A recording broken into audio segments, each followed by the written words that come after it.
pequeña interrupción en el plan que teníamos porque dado que Norberto de la Mata se va a tener que ir, y yo también, y también María Cale, entonces hagamos aquí si tienen ustedes preguntas respecto de la parte penal.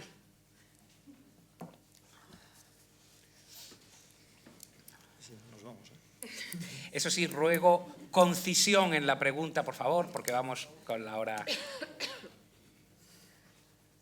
Sí. Prevención y represión no son cosas contrapuestas. No. Y más prevención exigirá nuevos delitos que aseguren la vigencia de las normas de conducta que implican más prevención. Pongo el ejemplo. Nuevo delito, que creo que es un delito muy apropiado a estos tiempos, de obsolescencia programada. Es decir, si tenemos una norma administrativa que nos indique que hay que producir, cambiando este sistema de producción que decía Jacobo, con determinadas características para garantizar un periodo de vida X a los... pues habrá que sancionarlo penalmente. Yo creo que la conclusión de todo esto es que tenemos que redimensionar el bien jurídico medioambiental. Tenemos un pensamiento sobre la gravedad de los delitos ambientales que es de hace 40 años, pero que no se acomoda a la urgencia climática en la que vivimos. Entonces, yo creo que sí que se puede hacer mucho sin llegar a convenciones internacionales en línea con lo que proponía yo. Tenemos el pensamiento de los años 80, todavía estamos discutiendo el antropocentrismo, la vieja discusión, etc. Yo creo que la crisis climática, desde luego el derecho penal no la va a arreglar, pero el derecho penal tiene que revisar sus valoraciones a la luz de todo lo que está ocurriendo. Sí. Al hilo de lo que está comentando Adán y en relación con lo que ha planteado el profesor Norberto de la Mata, ¿veríais viable los ponentes penalistas de la mesa un derecho penal medioambiental exclusivamente por el resultado, en el sentido que tú planteabas, digamos, desvinculado absolutamente del tema administrativo? Es decir, el que cause un daño medioambiental será responsable de una pena de tanto a tanto. Eso sería un paso adelante y lo plantearíais como una eventual propuesta para incluirlo en lo que voy a exponer. Es que uno. Y luego me ha parecido maravillosa tu posición muy, muy fuerte en relación con el tema de incriminar delitos ecológicos imprudentes. Es una vergüenza que no ocurra.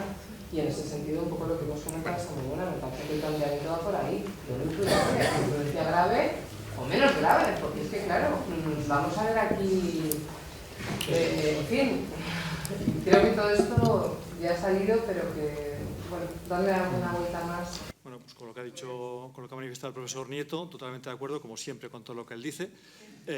No tengo nada más que decir, luego dirá María, con lo que dice la profesora Garocho, en relación con la imprudencia. Yo creo que es un objetivo, y de hecho, para el internacional eso se ve y se exige mucho.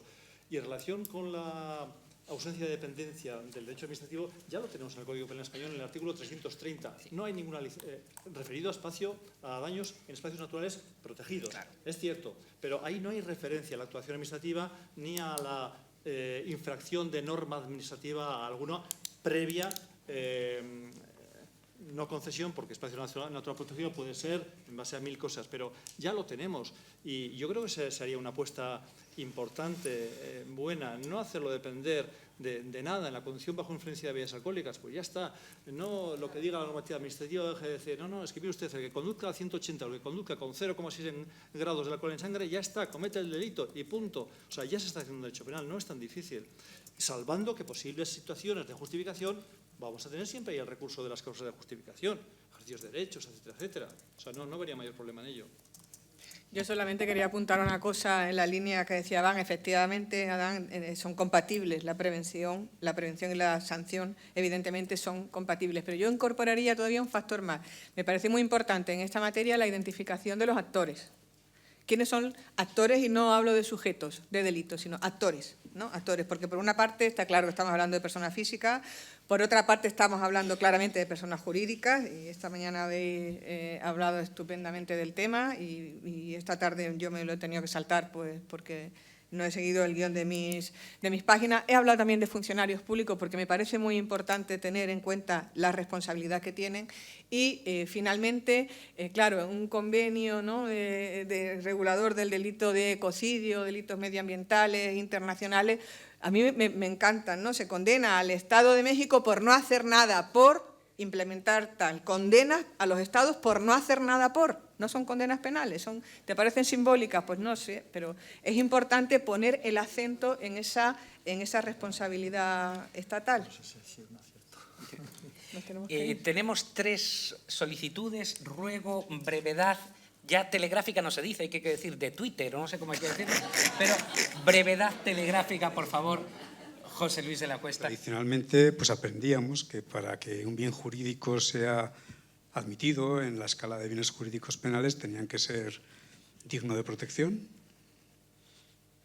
¿No es digna de protección la tierra, el aire, el agua, que son los elementos naturales básicos para la vida en el planeta? Incluso no es digna de protección la fauna, la flora. Yo estoy absolutamente convencido que lo son. Segundo, necesidad de protección. Bueno, no hace falta decir más. Y tercero, susceptibilidad de protección.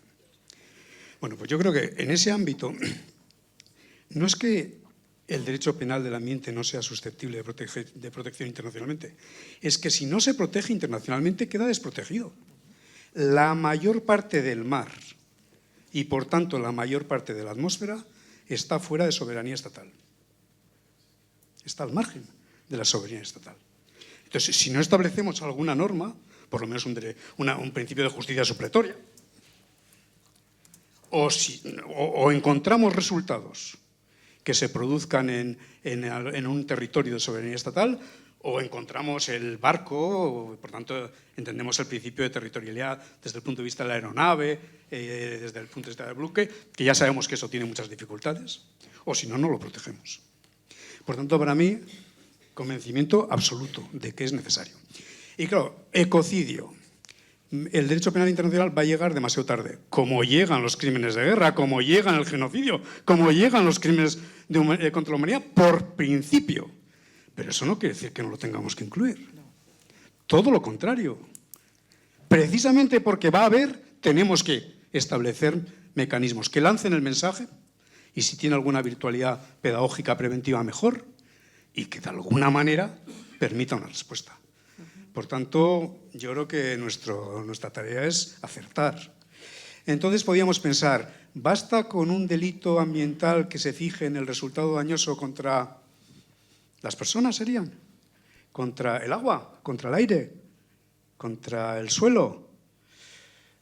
Bueno, si se construyen tipificaciones de peligro es por un tema de causalidad. Y es que muchas veces nuestro conocimiento de los procesos causales nos dificulta el encontrar la conexión entre el comportamiento realizado y el resultado producido. Sin embargo, sabemos que era peligroso. Y como ya esa peligrosidad consideramos necesario intervenir sobre ella para tratar de prevenir, pues se construyen las infracciones de peligro. Me resulta difícil pensar que con los puros delitos de resultado, por cierto, si bastaran los delitos de resultado no hacía falta ni tipificar, porque la vida ya está protegida. Se mate de cualquier manera que se mate, ya tenemos el delito de homicidio. De lesiones igual, incluso de daños. Yo creo que es necesario construir figuras de peligro. Dudo más si no deberíamos romper con el tema de la autorización, porque ahí el mensaje es, hombre, si yo estaba autorizado para realizar algo, ¿cómo vas a decirme que he hecho un comportamiento típico? Parece que hace falta en determinados tipos, las coacciones, parece que le damos la vuelta al tipo, ¿no? Y es necesario que, bueno, sea sin estar autorizado, sin tener la posibilidad jurídica de realizarlo. Pero yo creo que necesitamos un derecho penal del ambiente y necesitamos un crimen de ecocidio. Bueno, pero José Luis de la Cuesta tiene suficiente dinero para pagar telegramas así de largos. Eso es lo que da una cátedra en España. Por favor. Sí, muy corto. A propósito de la técnica legislativa sugerida por el profesor de la Mata, de dejar de lado esa accesoriedad, ¿no sería, en todo caso, para ser un poco más preciso, dejar a un lado el acto administrativo, pero no el órgano administrativo, el órgano primario? Porque al final, ¿cómo determinaríamos el alcance de ese riesgo permitido, de esa conducta lesiva, más aún en el ámbito ambiental? O sea, ¿cómo definimos esas reglas técnicas que se mueven, digamos, en ese mundo, digamos? Y si había alguna otra pregunta más, que lo desconozco, ¿había alguna? Sí. Sí, simplemente era en relación con la responsabilidad de los Estados que se tendría que contener dentro de los convenios internacionales. Se pueden establecer sanciones específicas, hay que pensar en ella. Por ejemplo, el crédito en CO2 se le sanciona con la pérdida en 5 kilos no sé cuántos de CO2, de poder emitir CO2, o sanciones de ese tipo. Muy bien, pues os ruego también brevedad telegráfica en... Sí, con lo que comenta el magistrado de Prada, totalmente de acuerdo, después de Twitter, y con lo que comenta el compañero, apuesta decidida, me da igual, es discutible, pero es la única forma de claramente, no me importa si me han autorizado, si lo que estoy haciendo está mal, no me importa si cumplo una legislación que no cumple ningún estándar medioambiental europeo aprobado, no me importa si cumplo la normativa autonómica, foral, regional, estatal, si no cumple ningún estándar básico. Eso debe ser punitivo. Ya veremos luego cómo se puede buscar por vía de error, por vía de justificación, etcétera, etcétera. Pero debemos lanzar el mensaje de mayor implicación y de menos, por así decirlo, de menos tutela del ambiente a las autoridades legislativas, autoridades aplicativas, forales, regionales, etcétera, y más a un compromiso directo. Sería mi idea, pero digo, es muy discutible y muy opinable.